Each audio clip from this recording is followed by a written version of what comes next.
My mafia fiancé and I had planned to watch the World Cup final part. Giovanni thought I was just throwing a tantrum. He pulled a photograph from the inside pocket of his suit jacket and held it out to me. You've always wanted to meet Messi, right? I managed to get his autograph for you this time. He reached out and gently ruffled my hair, just like he used to when comforting me. Happy now, amore? I glanced down at the photo. The signature on the back was genuine, but I didn't take it. Not really. I pushed the photo back toward him. Giovanni, I've always liked Ronaldo. There was a time when he remembered everything, what I liked, what I hated, who I wanted to meet. But at some point, that changed. Now he remembered what sweets Karina liked, what jewelry she preferred, which race car driver she admired. His world had slowly been filled by someone else. Bianca, Giovanni rubbed his brow, his voice tinged with impatience. Can't you learn from Karina? No matter what I give her, she accepts it happily. She never nitpicks. I let out a soft laugh.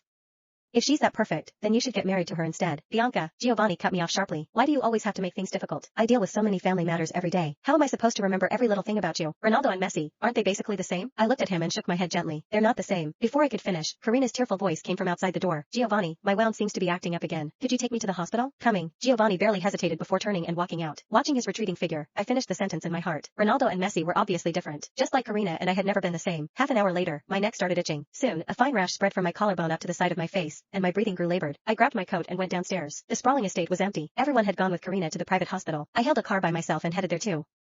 After getting the antihistamine medication, the nurse told me to start in 4-drip. As I walked down the hallway, familiar figures came into view. Giovanni was kneeling on one knee in front of Karina, carefully bandaging the wound on her hand. Uncle stood nearby and patted her shoulder gently. It's okay, don't be scared. Just bear with it a little longer and the pain will pass. Karina spotted me first. Her eyes lit up and she waved at me with a smile. Bianca, what are you doing at the hospital? Are you feeling unwell? I was about to speak when Giovanni's cousin jumped in. What could possibly be wrong with Bianca? She's just worried about you and came to check on you. Giovanni nodded faintly. She's always been strong. Is this for Karina? He casually took the medicine bag from my hand. He glanced at the packaging and handed it straight to Karina, his voice softening as he coaxed her. Look, Bianca cares about you so much. She even came all this way to bring you medicine. That was my medicine. The rash had already spread to the corners of my eyes.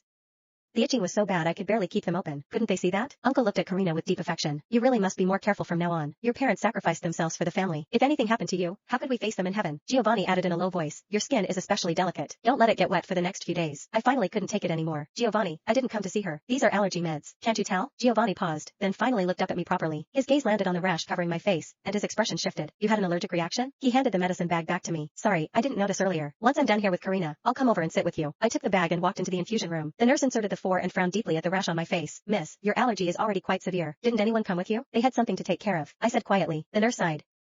You should have come in sooner, and with someone accompanying you. If you'd waited any longer, your breathing could have been in danger. I gave a small, bitter smile. Through the glass door, I saw Giovanni helping Karina out of the hospital. He gently ruffled her hair, his voice impossibly tender. All better now, little crybaby. Let's go get some dinner. The doctor said you can only have light food until the wound heals. Uncle shook his head with a chuckle. Giovanni, you really do spoil her. One day she'll be completely spoiled rotten. Giovanni